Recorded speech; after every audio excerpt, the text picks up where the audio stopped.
Last weekend, I attended the official Toronto Tech Fest rooftop mixer party. I didn't really feel like going.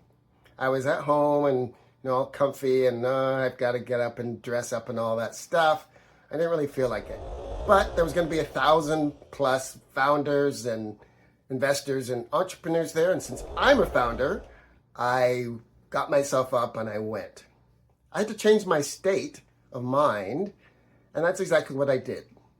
So I went out to get the streetcar, and I waited and it didn't come. Turns out there was a car stuck on the tracks, so we all had to walk to the next stop.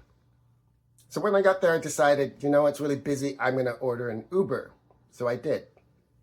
Now, I don't know if you've ever ordered an Uber when you're on a corner and not an address, but of course there's 4 different corners. I stood on the corner that was facing the way I was going, but the Uber driver didn't. So I waited for him, and then I found he was facing the other way.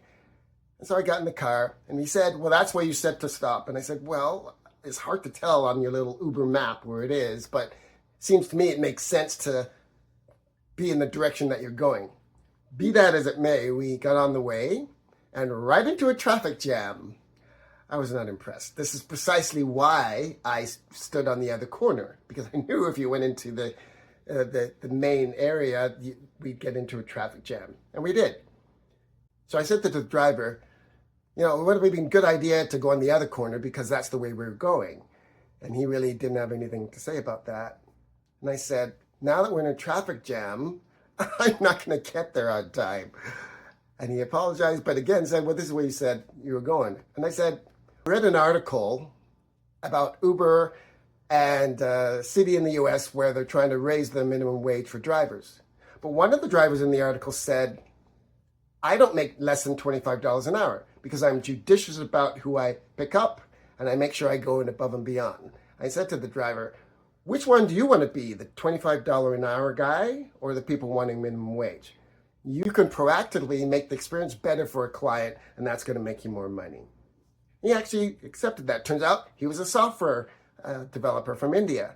And so I talked to him a bit about that. But the bottom line is I got into a better mood because I knew that if I went to this event in a pissy mood, I wasn't going to do very well. So I took the time to make sure that I felt better. And that was a deliberate act. The psychological and physiological effects of negative emotion, anger, annoyance, don't last very long, minutes. After that, it's up to you to change the way that you feel. Some people stay mad for hours or days, but it's not in your interest to do that. So I deliberately changed the way I felt. And then I decided I'm going to have a great time at this event. It doesn't matter when I get here, there'll be lots of people. And that's exactly what happened. And in fact, I met 3 founders and artists, and now we have meetings, discovery meetings on the books. It's really important as an entrepreneur to manage your mindset.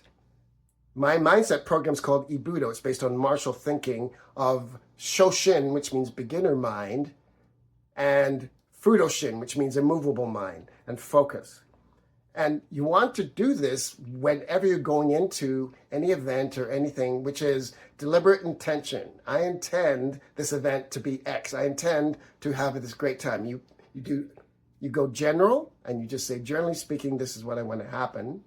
And that's more likely to happen. But it's a deliberate intent. And it's something that you can do no matter who you're going to see, no matter what the situation is. If you expect the best out of it, that's what you will get. If you'd like to learn more ways to leverage technology to your advantage, please like and subscribe. And remember, decision is the ultimate power. I'm Martin Ricketts, the Digital Samurai.